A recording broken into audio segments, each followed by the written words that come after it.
I just want to comment on two things that I think are just so impressive, so well beyond the architecture itself. And that is that I think in your discussion of assimilation and regionalism and cultural expression, you're allowing a public conversation, a public discourse over the way in which, through assimilation, people tend to internalize oppression and racism and are afraid to show their colors. And so by displaying this in such a kind of public way, you're engaging in this discourse in a public level.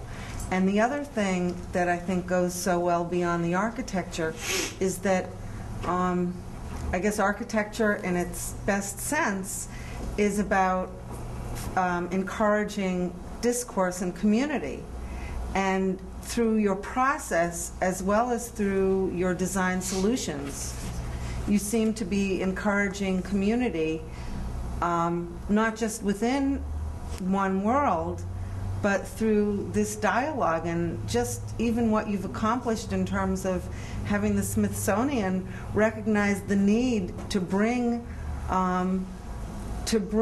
this knowledge and to bring the ability of people in regions who could never afford to come and see stuff to have their own, to engage in that.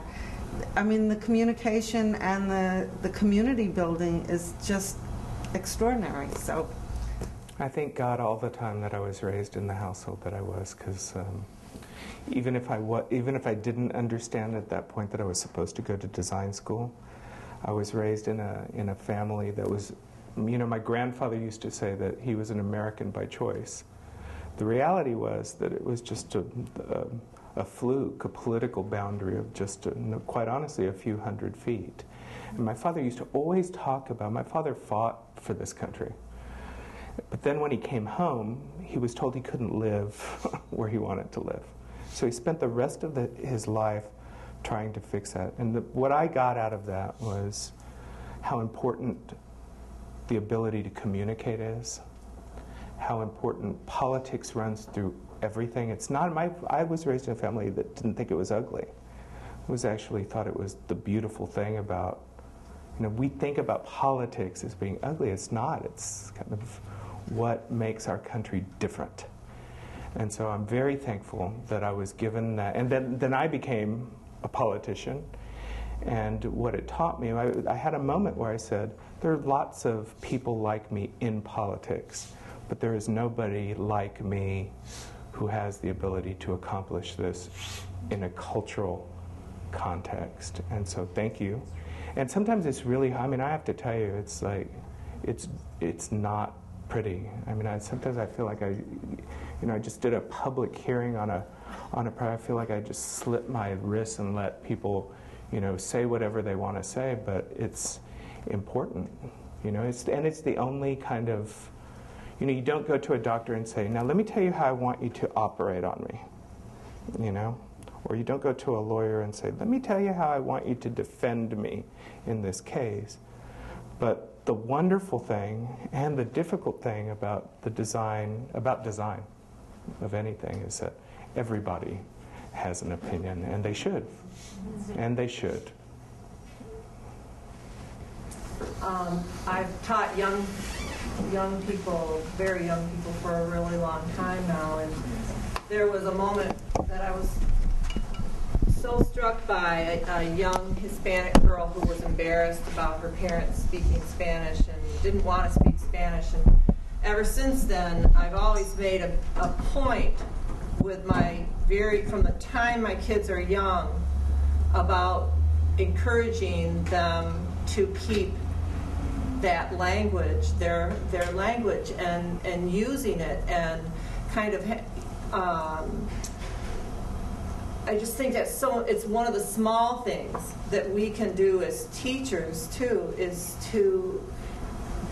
to talk about how wonderful it is to be able to speak two languages, and how so many of us can't speak two languages, and how really that is almost it's a status. It's a wonderful thing to be able to speak, to be able to be an interpreter someday, to all those different things. And I think from the time kids are little, if we can, through what you're doing to help them appreciate all the things from their culture, I just think we'll have a better world. And to get the other kids to appreciate the fact and to look at it. I had a boy make fun, even this spring, of a girl saying something wrong, and in just the interaction in the classroom, I think he was able to realize then that, wow, this girl knew 2 languages, he really only knows 1. Well, things are changing. Things are very different than when I was growing up, when you were punished for speaking Spanish in school. But it's still a very dangerous time. And I think one of the most important concepts that we're exploring right now is this idea of a transnational imaginary. That in the place where I live, they literally are getting ready to build a big wall that will separate the daily life patterns of the place that I live, that has been going on for centuries, and Mexicans will probably build it, but and the deal is that there are certain places where you cannot wall off, and one of those places is creativity. And so one of my newest projects is a conceptual piece of architecture that deals with language. Language as a border, or language as an opportunity. And in order to do it right, we've been working with a professor, an educator, a woman who is a cultural linguist, who, by the name of Ana Celia Centella, who wrote a book called Growing Up Bilingual. I didn't know, for example, that there are language patterns there's English and there's Spanish, and then there's Spanglish, and the Spanglish is what they call code switching. I didn't know there was such a thing as code switching. And if you look at specific geographies of where this happens, it changes from place to place. And words change, the vocabulary changes from place to place. So we right now are working on a project that deals with an architecture of language. May is making faces at me, so I think I have time for one more, maybe. Yeah, one question. Can I say one more thing about that? I think it's so important for us as teachers to be talking about empathy. We have to be so empathetic right now, especially with our Hispanic kids, because I attended the Hispanic demonstration in my small city, and here were on the steps of the stage were almost all of my Hispanic children from my school, and what they are feeling and going through right now with the wall and everything, and what they're hearing in their homes, if we're not aware of what that's doing to especially all ages, but I'm particularly saddened by what it's doing to my youngest ones, is how it's making them feel all of a sudden separate. And in a place where we worked very hard at my school on including everyone, and it's a loving, nurturing place, but all of a sudden, I kind of look at it as kind of an evil force right now in our country myself, but I think there's a lot of evil forces going on that we just can't underestimate that as teachers, so it's really important. But, when you look back historically, it's something that's always happened, and it's something that it's the debate that is it's the debate of this country, but it's happening all over the world, and it really is an issue of purity or things that are mixed. It's that mestizo idea, not being afraid of it. And that's why I hope that this lesson not only, I think if at the end of my career people only see this as a Latino phenomenon, I will have failed.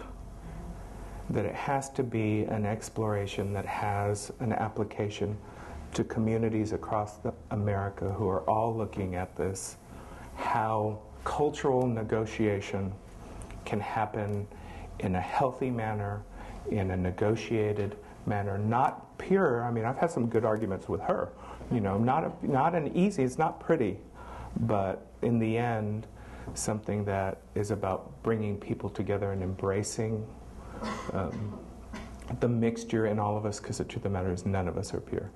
And that's scary. And I know it. I know it as a politician, and I know it as a designer. And one of the reasons why I wanted to come today was because you all are a very important part of this, and don't let anybody tell you you aren't. You are, this is an important conversation. I was here at the beginnings of the conversation about the Cooper-Hewitt having these summer design sessions, and I think they are incredibly important. And the first step toward creating this change is having people in the positions that you all are in demand more and think about it. Just thinking about it and questioning, I think is a great first step, and that's why I wanted to be here, and I appreciate you all's interest in this. Thank you.